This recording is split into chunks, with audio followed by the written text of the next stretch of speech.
அரசு கலை அறிவியல் கல்லூரிகளில் மாணவர் சேர்க்கை இடங்களை 20 விழுக்காடு அதிகரிக்க முதலமைச்சர் மு.க.ஸ்டாலின் உத்தரவு. அரசு உதவி பெறும் கல்லூரிகளில் 15 விழுக்காடும், சுயநிதி கல்லூரிகளில் 10 விழுக்காடும் இடங்கள் அதிகரிப்பு.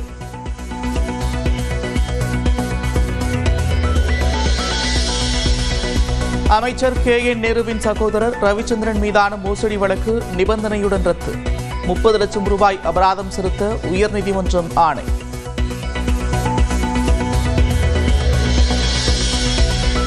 ஏழை மாணவர்களுக்கான பள்ளி கல்லூரி விடுதிகள் இனி சமூக நீதி விடுதிகள் என்று அழைக்கப்படும் என்று தமிழ்நாடு அரசு அறிவிப்பு. எதிர்கால சமுதாயத்தை சமத்துவ சமுதாயமாக உருவாக்கிட சாதி சமய உணர்வுகளை களைய நடவடிக்கை. தமிழ்நாடு முழுமைக்குமான சுற்றுப்பயணத்தை தொடங்கிய அதிமுக பொதுச் செயலாளர் எடப்பாடி பழனிசாமி தேக்கம்பட்டியில் விவசாயிகள் செங்கல் சூளை உரிமையாளர்களுடன் கலந்துரையாடல்.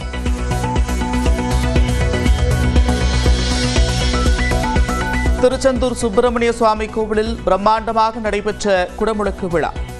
வேத மந்திரங்கள் முழங்க கோபுர கலசங்களுக்கு புனித நீர் ஊற்றப்பட்டது.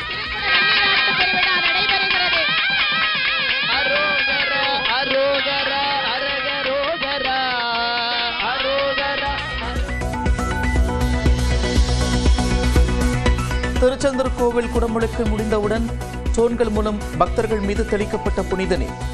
வெண்ணெய் முட்டிய அரோகரா முழக்கம்.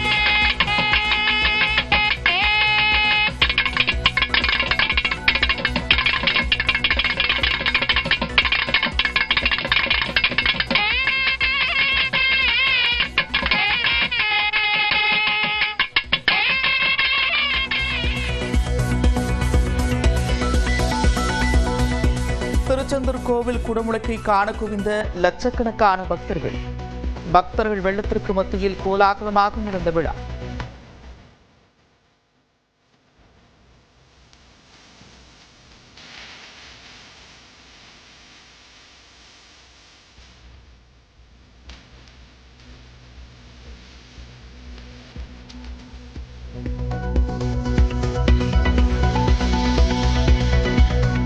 உங்களுடன் ஸ்டாலின் திட்டத்திற்கான விண்ணப்ப விநியோகம் தொடக்கம். 43 அரசு துறைகளின் சேவைகளை பெறும் திட்டத்தை 15ஆம் தேதி தொடங்கி வைக்கிறார் முதலமைச்சர் மு.க.ஸ்டாலின்.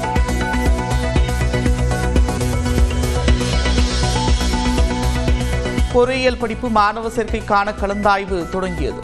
அரசு பள்ளிகளில் படித்தவர்களுக்கான 7.5 விழுக்காடு இடஒதுக்கீட்டில் சிறப்பு பிரிவினருக்கு முதலில் கலந்தாய்வு.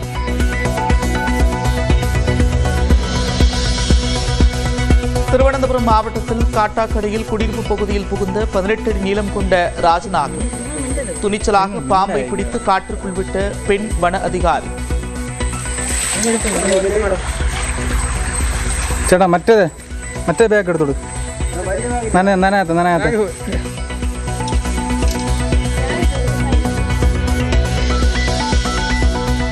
உதகை அருகே குடியிருப்பு பகுதியில் நாயை வேட்டையாட முயன்ற சிறுத்தை.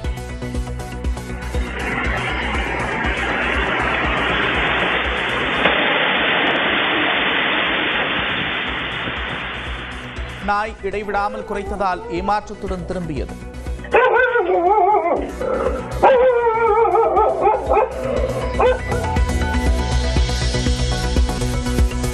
ஜொமேட்டோ ஸ்விக்கிக்கு போட்டியாக நாமக்கலில் ஆன்லைன் உணவு டெலிவரி ஆப்பை உருவாக்கிய ஹோட்டல் உரிமையாளர்கள் 50க்கும் மேற்பட்ட ஊழியர்களையும் நியமித்தனர்.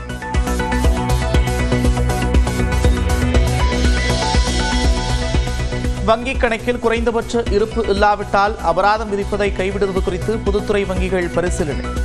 நிதி அமைச்சகமுடனான ஆலோசனை எடுத்து திட்டம்.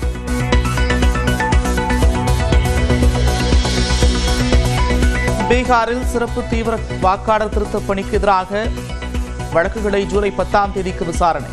வாக்காளர்களை நீக்க முயற்சி என்று வழக்குகள் பதிவான நிலையில் உத்தரவு.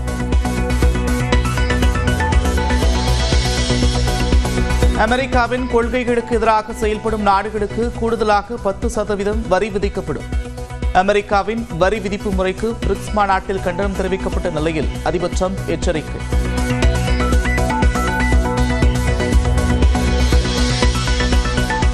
இங்கிலாந்துக்கு எதிரான 3வது டெஸ்ட் போட்டியில் களம் காண்கிறார் பும்ரா. குல்தீப் யாதவ் அல்லது ஹர்ஷ்தீப் சிங் சேர்க்கப்பட வாய்ப்பு.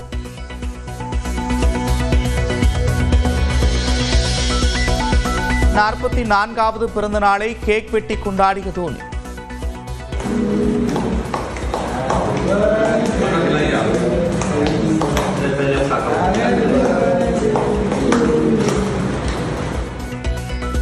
ஜார்க்கண்ட் மாநிலம் ராஞ்சியில் உள்ள வீட்டின் முன்பு ரசிகர்கள் கொண்டாட்டம்.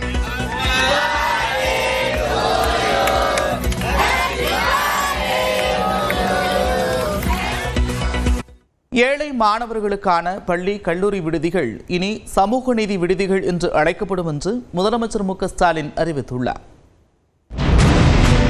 பள்ளிகளில் ஏற்படும் சாதிய மோதல்களை தடுப்பதற்கான வழிமுறைகள் குறித்து ஆராய அமைக்கப்பட்ட ஓய்வு பெற்ற நீதிபதி சந்துரு தலைமையிலான ஆணையம் பல்வேறு பரிந்துரைகளை தமிழ்நாடு அரசுக்கு வழங்கியிருந்தது.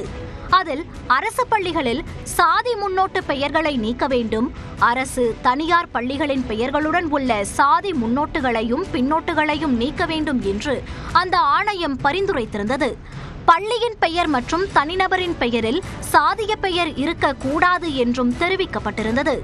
சந்துரு தலைமையிலான ஆணையத்தின் பரிந்துரைகளை தமிழ்நாடு அரசு தீவிரமாக பரிசீலனை செய்தது. இந்த நிலையில் தமிழ்நாடு முழுவதும் பல்வேறு துறைகளின் கீழ் செயல்பட்டு வரும் ஏழை மாணவர்களுக்கான பள்ளி கல்லூரி விடுதிகளின் பெயர்கள் மாற்றம் செய்யப்படுவதாக முதலமைச்சர் மு க ஸ்டாலின் அறிவித்துள்ளார். இது தொடர்பாக தமிழ்நாடு அரசு வெளியிட்டுள்ள செய்திக்குறிப்பில், தமிழ்நாடு முழுவதும் 727 பிற்படுத்தப்பட்டோர் நல விடுதிகள், 455 மிக பிற்படுத்தப்பட்டோர் விடுதிகள், 157 சீர்மரபினர் விடுதிகள், 20 சிறுபான்மையினர் நல விடுதிகள், 1332 ஆதிதிராவிடர் மாணவர் விடுதிகள், 48 பழங்குடியினர் விடுதிகள் என 2739 விடுதிகளில் மொத்தம் 1,79,568 மாணவ மாணவிகள் பயின்று வருவதாக தெரிவிக்கப்பட்டுள்ளது.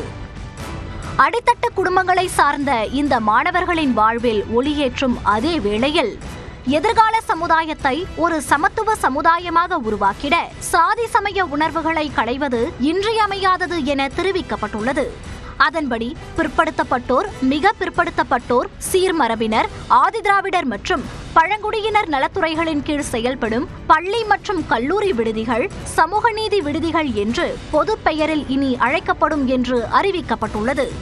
விடுதிகளுக்கு புதிய பெயர் சூட்டப்பட்டுள்ளதே தவிர மாணவர்களுக்கான உரிமைகள், சலுகைகள் அனைத்தும் அப்படியே தொடரும் என்றும், பெரும் தலைவர்களின் பெயர் சூட்டப்பட்டு செயல்பட்டு வரும் விடுதிகள் அத்தலைவர்களின் பெயரோடு சமூக நீதி விடுதி என்று சேர்த்து அழைக்கப்படும் என்றும் தெரிவிக்கப்பட்டுள்ளது. இளம் சந்ததியினர் அனைவரும் சாதி வேறுபாடின்றி ஒன்றிணைந்து எதிர்கால தமிழ்ச் சமுதாயத்தை சமத்துவ சமுதாயமாக கட்டமைத்திட இந்த முயற்சிகள் அடித்தளம் அமைக்கும் என்று தமிழ்நாடு அரசு தெரிவித்துள்ளது. அதிமுக ஆட்சி அமைத்ததும் விவசாயிகளின் கோரிக்கைகள் அனைத்தும் நிறைவேற்றப்படும் என்று அக்கட்சியின் பொதுச் செயலாளர் எடப்பாடி பழனிசாமி தெரிவித்துள்ளார். சட்டமன்ற தேர்தலை முன்னிட்டு அதிமுக பொதுச் செயலாளர் எடப்பாடி பழனிசாமி மக்களை காப்போம், தமிழகத்தை மீட்போம் என்ற சுற்றுப்பயணத்தை கோவை மாவட்டம் மேட்டுப்பாளையத்திலிருந்து இன்று மாலை தொடங்க உள்ளார். இதனை முன்னிட்டு மேட்டுப்பாளையம் அருகே தேக்கம்பட்டியில் அமைந்துள்ள வனபத்திரகாளியம்மன் கோவிலில் எடப்பாடி பழனிசாமி இன்று காலை வழிபாடு நடத்தினார். அப்போது முன்னாள் அமைச்சர் SP வேலுமணி உள்ளிட்டோர் உடனிருந்தனர். அதனைத் தொடர்ந்து அங்குள்ள திருமண மண்டபத்தில் விவசாயிகள், நெசவாளர்கள் மற்றும் செங்கல் உற்பத்தியாளர்களுடன் எடப்பாடி பழனிசாமி கலந்துரையாடினார். அப்போது பேசிய அவர், அதிமுக ஆட்சியில் ஏரி, குளங்கள் தூர்வாரப்பட்டு ஒரு சொட்டு நீர் கூட வீணாகாமல் தடுக்க நடவடிக்கை எடுக்கப்பட்டதாக கூறினார். ஆனால் திமுக ஆட்சியில் ஏரி, குளங்கள் தூர்வாரும் பணிகள் கிடப்பில் போடப்பட்டிருப்பதாகவும், மும்முனை மின்சாரத்திற்கு கட்டுப்பாடு விதிக்கப்பட்டிருப்பதாகவும் சாடினார். அதிமுக மீண்டும் ஆட்சிக்கு வந்ததும் அத்திக்கடவு அவிநாசி திட்டம் விரிவுபடுத்தப்படும் என்றும் எடப்பாடி பழனிசாமி கூறினார். திமுக ஆட்சியில் 4 முறை மின்கட்டணம் உயர்த்தப்பட்டிருப்பதால் நெசவாளர்கள் பாதிக்கப்படுவதாகவும் கவலை தெரிவித்தார்.